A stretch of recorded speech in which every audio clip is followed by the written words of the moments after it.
Good morning everyone, welcome back to the channel.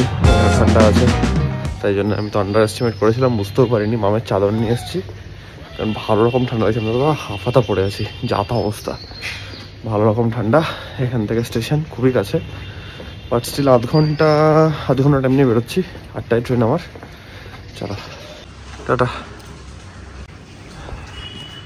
জয় ঠাকুর, জয় শিব বাবা। আজকে সকালবেলাতে ছদ্দি, মিমা, বাবা ওরা রাজগ্রাম চলে গেছে। মারা বরযাত্রী যাবে তাই জন্য আছে। হ্যাঁ আমি যাচ্ছি কলকাতা। ভাই ভালো ঠান্ডা হচ্ছে ভাই এখানে, আরে তেরিকার।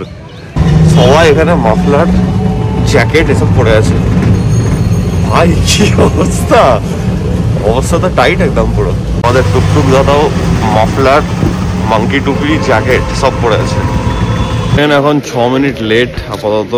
এখন আছে, নামটা বলে গেলাম, যাই হোক এখন দেখলাম একটু আগে 6 মিনিট লেট আছে ট্রেন, দাঁড়ায় আপাতত। এখন সবাই মারামারি করছে C1 C2 কোথায় আছে, আমি নিজেও জানি না। আগে একজন জিজ্ঞেস করলাম, আমি গিয়ে C1-এ চাপবো। মাঝখানে হতে পারবে, একটু পিছন দিকে হবে, দেখা যাক। আসলে উঠে যাবো, কোনো চাপ নেই। ট্রেন বেরিয়ে গেল, হঠাৎ করে দেখছি দমদম চলে এসছে। চিতপুর অব্দি কে যায় ভাই, এখনই নামি। হালকা স্লো হয়েছে, পড়াম করে নেমে গেলাম। এখান থেকে ডাইরেক্ট মেট্রো। বাড়ি ঢুকে এত কাজ, মানে কিছু বলার নেই। দিদি এলো, দিদি কাজ করে গেল। আমি এখন লাঞ্চ আজকে অর্ডার দিলাম, কারণ কিচ্ছু আমার প্রিপারেশন করা যেত না, কারণ চিকেন ডিফ্রস্ট করতে হতো। অ্যান্ড আমার প্রচন্ড খিদে পেয়ে গেছে লিটারালি। এখন মানে আমি খিদের মধ্যে ক্যাঁ করছি, আমার পেটটা। আমি তোমাদের সাথে ব্লগ করে গল্প করছি। বেশি না বকে তাড়াতাড়ি যাই, খাবারটা খেয়ে নি, কারণ একটু প্ল্যান করছি বাইরে বেরোবো একটা কাজ নিয়ে। সো আপাতত একটু লাঞ্চ করবো, অনেকটা টাইম হয়ে গেছে, ঘড়িতে বাজছে কতটা, 2:30 বেজে গেছে। 2:30 বেজে গেছে, তাই খাওয়া যাক, খেয়ে একটু রেস্ট নিয়ে হ্যাঁ দেন বেরোতে হবে।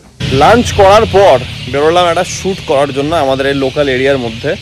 অ্যান্ড শ্যুট অনেক টাইপের হয়, একটা হচ্ছে কি একা করা যায়, কোনো স্টিল ফ্রেমে হয়। বাট এটা একটা টাইপের জিনিস আইডিয়া ভেবে রেখেছিলাম, যেখানটাতে একটু মুভমেন্ট দরকার, ঠিক আছে।